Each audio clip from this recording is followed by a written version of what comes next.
বন্ধুরা, Mina kitchen home রেসিপিতে আপনাদেরকে সকলকে স্বাগত জানাই। আশা করি আপনারা ভালোই আছেন। রান্নার রেসিপি নিয়ে আপনাদের কাছে চলে এসেছি। রেসিপির নাম হচ্ছে গেঁড়ির ঝোল। এইখানে আমি গ্যাসটা চালু করে দিয়েছি, কড়াটাও বসিয়ে দিয়েছি, কড়ার মধ্যে সর্ষের তেল দিয়ে দিয়েছি। তার সঙ্গে আমি সবজিগুলো দিয়ে দিলাম। তেলটা আগে থেকে দিয়ে রেখেছিলাম, তেলটা গরম হয়ে গেছে। তো আমি এবারে সবজিগুলো দিয়ে দিলাম। সবজিগুলো হালকা করে একটু ভেজে নেবো। কি কি সবজি আছে আপনাদেরকে আমি দেখিয়ে দিই। এখানে আলু, গাজর, পেঁপে, আর এখানে ঝিঙে আছে, লাউ শাক আছে। এই যে আমি ঝোলটা বানাবো, গেঁড়ি ঝোল। অল্প করে আমি হলুদ দিলাম, দিয়ে ভালো করে এটা আমি নাড়াচাড়া করে নিলাম।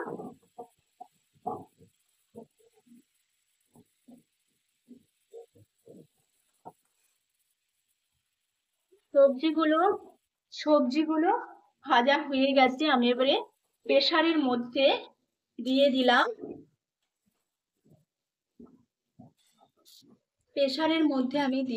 দিয়ে এটা আমি সিটি দিয়ে নেবো। এখানে আমি ঝিঙেগুলো ভেজে নেব। এখন আমি তেল দেবো না।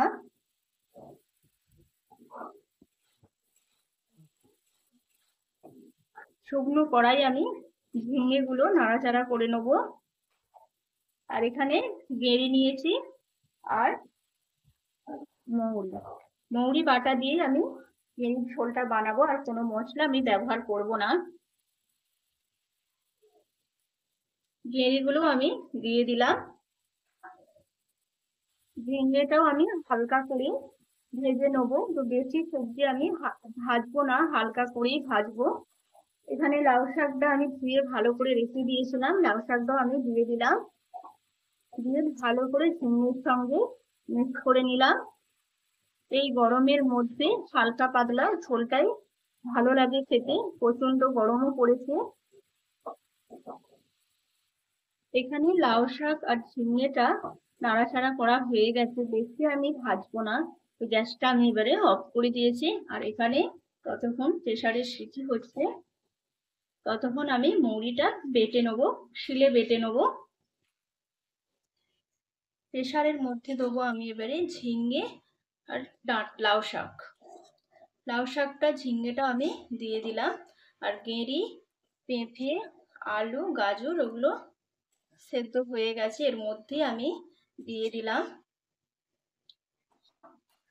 সবজিগুলো সেদ্ধ হয়ে গেছে, এবারে গ্যাসটা অফ করে দিলাম। এখানে গ্যাসটা চালু করে দিয়েছি, কড়াটাও বসিয়ে দিয়েছি। কড়ার মধ্যে সর্ষের তেল দিয়ে দিয়েছি, তেজপাতা, লঙ্কা, 5 ফোড়ন,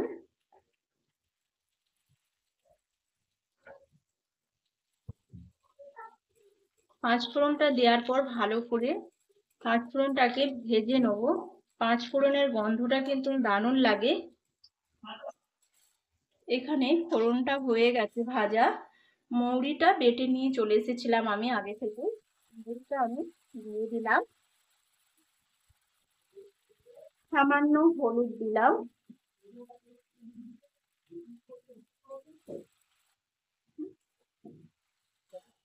সবজিগুলো আমি সেদ্ধ করে রেখেছিলাম প্রেসারের মধ্যে, সবজিগুলো আমি দিয়ে দিলাম। মৌরিটা দেওয়ার পর বেশিক্ষণ আমি নাড়বো না, মৌরির সেন্টটা চলে যাবে।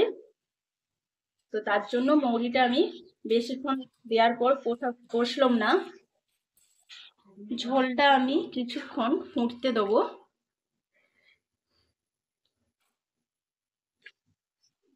মৌরি বাটা দিয়ে গেঁড়ির ঝোল হয়ে গেছে।